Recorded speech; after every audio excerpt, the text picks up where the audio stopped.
ہلک، x مین وغیرہ شامل ہیں، جبکہ آئرن مین مغرور ہے۔ اسپائڈر مین محبت کے جال میں پھنس گیا ہے۔ تھور مغرور ہے۔ چہرے کے میک اپ سے باہر ہونے والے کردار قارئین کے دلوں میں جلدی داخل ہو جاتے ہیں۔ اسٹین لی ان جدید کاموں سے چمتکار کی روح بن گیا۔ ناظرین محترم، اسٹین لی کی تخلیق میں وہ یہ بھی دیکھے گا کہ لوگوں کو کس چیز کی زیادہ ضرورت ہے۔ جنگ کے سالوں میں کیپٹن امریکہ جو امریکی ذاتی بہادری سے بھرا ہوا تھا، ہر ایک کے لیے امید پیدا کرتا تھا۔ اینڈ مکڑی انسان نے جو ہر نوجوان کو پرامن دنیا میں اپنا اپنا سایہ دیکھنے کو ملا دیا۔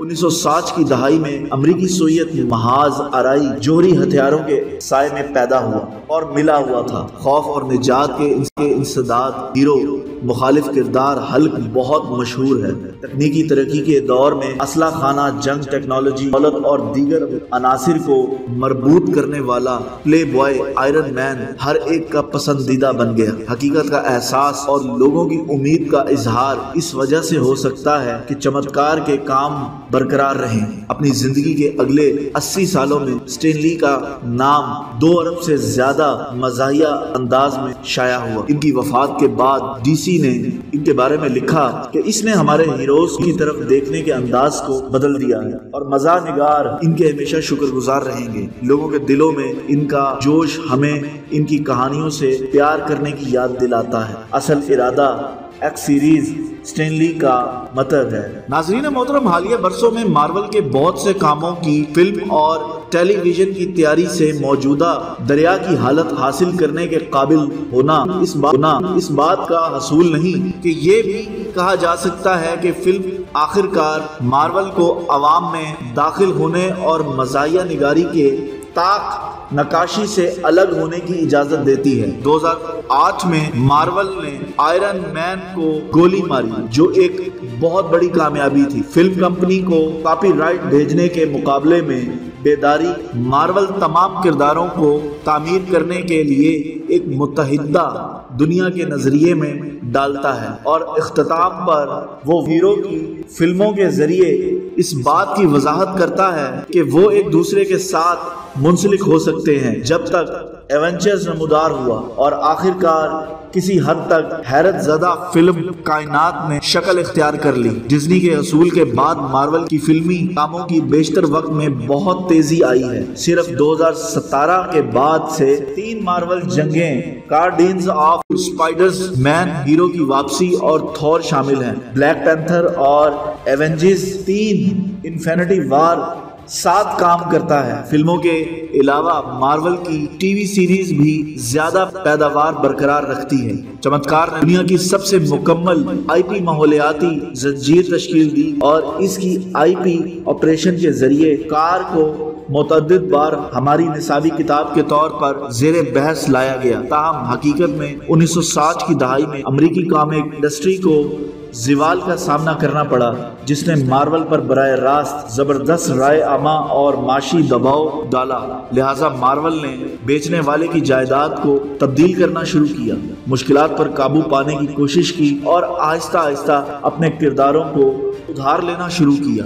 ڈیئر ڈیول اور ایکس مین نے اسے فاکس اور ہلک کو یونیورسل بنا دیا۔ اس وقت اسٹین لی کو پی آئی پی آپریشنز کا شعور تھا، اور ان کا خیال تھا کہ متنوع ترقی سے کام کو لمبی زندگی مل سکے گی۔ تاہم چمتکار کے دباؤ نے اسے بہت مایوس کیا، اور اس کی وجہ سے اس کے اور مارول کے مابین اختلافات پیدا ہو گئے۔ وہ اپنی آمدنی سے بھی عدم اطمینان ہونے لگا، اور اس پر بھی بے اطمینانی ہوئی کہ اس کے کاموں کے کاپی رائٹ اور موافقت کے حقوق مارول کے پاس ہیں۔ 1998 میں اسٹین لی نے اسکرین رائٹنگ مارول اور نئی لائن فلم کے شریک پروڈکشن بلڈ واریر میں حصہ لیا، جو ایک بہت بڑی کامیابی ہے۔ اس کام نے عالمی تھیٹر میں 130 ملین امریکی ڈالر کمانے کی کامیابی سمیٹی، سپر ہیرو فلموں کو زندہ کیا۔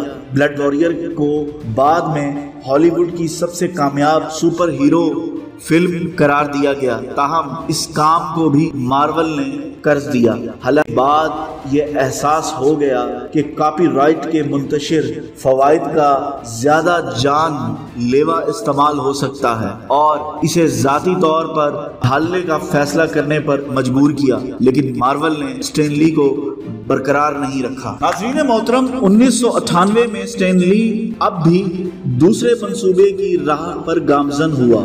آج کے الفاظ میں وہ بنیادی طور پر آئی پی آپریشنز کرتا تھا۔ اس نے پیٹر پال نے انٹرنیٹ پر مبنی سپر ہیرو تخلیق، پروڈکشن اور مارکیٹنگ اسٹوڈیوز اسٹین لی میڈیا کھولا۔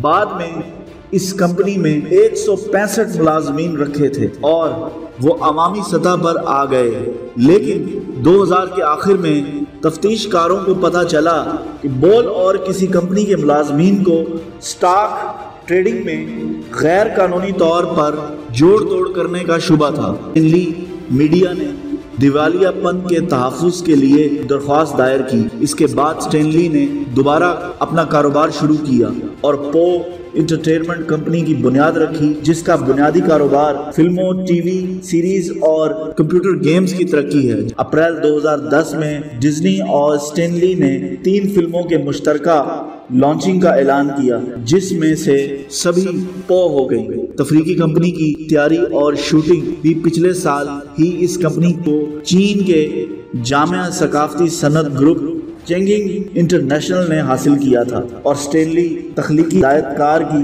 حیثیت سے خدمات انجام دیتے رہے۔ اس وقت پو کاپی رائٹ لائبریری میں پہلے ہی 270 سپر آئی پی موجود تھیں، جو پہلے سے ہی چل رہی تھیں اور ابھی تک بے نقاب نہیں ہوئی تھیں۔ ناظرین محترم، اسٹین لی بلا شبہ ایک بہت ہی کامیاب کاروباری شخصیت تھے۔ جیسے ہم نے انہیں منتظر اور پیش قدمی کرتے ہوئے دیکھا، وہ مارکیٹ کے تناظر میں مصنوعات تیار کرنے لگا اور وہ اپنے راحت کے علاقے سے باہر کے رجحانات کا فیصلہ کرنے لگا۔ لیکن کامیابی کا سب سے آسان محنت ہے، اپنی موت تک وہ بھی کام پر ہی تھا اور ہر صبح 9 بجے اپنے دفتر میں حاضر ہوتا تھا۔ انہوں نے کہا کہ مجھے اپنی نوکری پسند ہے، اگر میں مزاحیہ نہیں لکھ سکتا ہوں تو میری زندگی دکھی ہوگی، اگر میں دفتر نہیں جا سکتا ہوں اور بہت سارے باصلاحیت افراد کے ساتھ کام نہیں کر سکوں گا تو مجھے ڈر ہے کہ میں صرف اپنے ہی گھر میں سڑ جاؤں گا۔